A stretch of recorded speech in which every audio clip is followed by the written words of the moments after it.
જામશ્રી રણજીતસિંહજીનો જન્મ 1872માં સડોદરમાં થયો હતો.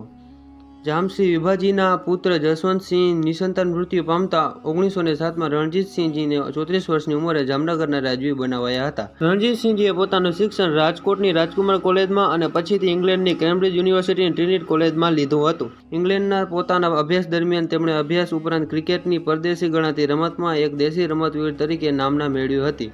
અંગ્રેજોની ક્રિકેટ ટીમમાં રહીને તેમણે અનેક દેશનો પ્રવાસ કર્યો હતો.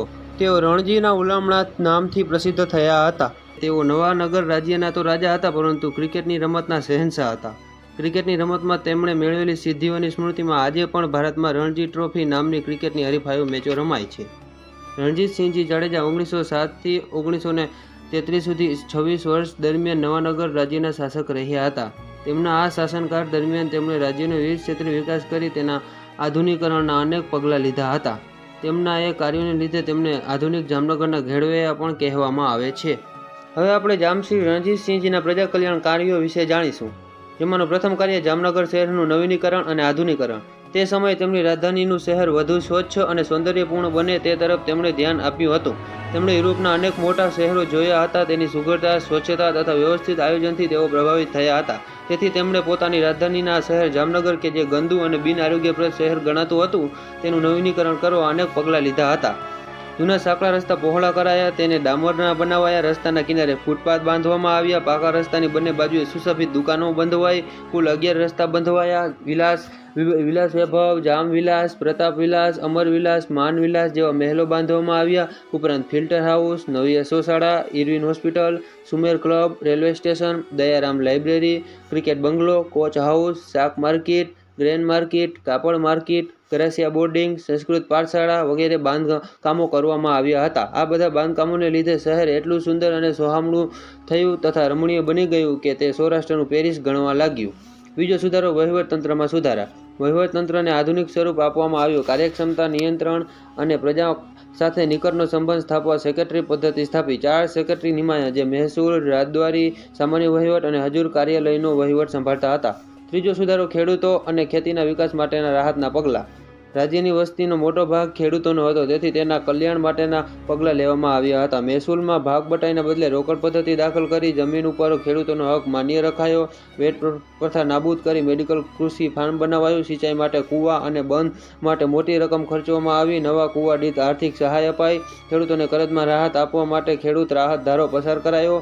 દુકાળમાં રાહત માટે દુકાળ વીમા ફંડ રચાયું. રાજ્ય પોતે આ ફંડમાં 1919માં ₹1 લાખ આપ્યા હતા. ચોથો સુધારો, વેપાર ઉદ્યોગોને વિકાસ કરવાના પગલાં. જામનગરમાં સૌપ્રથમ કાપડ મિલ શરૂ કરાઈ. રાજ્ય વેપાર અને ઉદ્યોગને પ્રોત્સાહન આપવા વાણિજ્ય અને ઉદ્યોગ નામનું એક સ્વતંત્ર ખાતું ખોલ્યું. કોટન જીન, કપાસ press machine, printing press, brass metal ઉદ્યોગ, તેલ મિલ, રેલવે વર્કશોપ વગેરેની સંખ્યા વધી. રાજ્ય તરફથી ઉદાર રાહત અપાતી, તેથી બહારના ઉદ્યોગપતિઓ પણ અહીં આવીને સુતરાઉ કાપડ તથા ગરમ કાપડના ઉદ્યોગો સ્થાપતા હતા. રાજ્યએ બાંધણી તથા જરીકામના ભરતકામની કલાને પ્રોત્સાહન આપ્યું હતું. પાંચમો સુધારો, આવાગમનના સાધનોનો વિકાસ. વસ્તી વધતા માલ અને માણસોની હેરફેર માટે આવાગમનના સાધનોનો વિકાસ માટે પગલાં લેવાયા.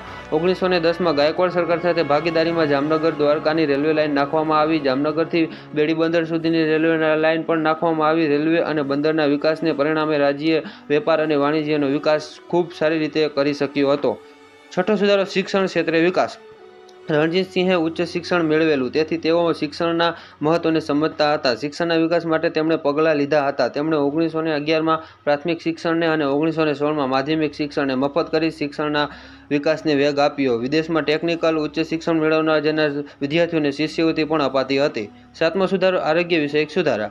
આ રાજ્યોએ પ્રજાના આરોગ્યની જાળવણી માટેના પણ અનેક પગલાં લીધા. નવી હોસ્પિટલો બંધાવી, તેમાં એક્સ-રે મશીન જેવી આધુનિક સગવડો કરવામાં આવી. જામનગર, ખંભાળિયા અને જોડિયામાં હોસ્પિટલોમાં પથારીની સંખ્યા વધારાઈ.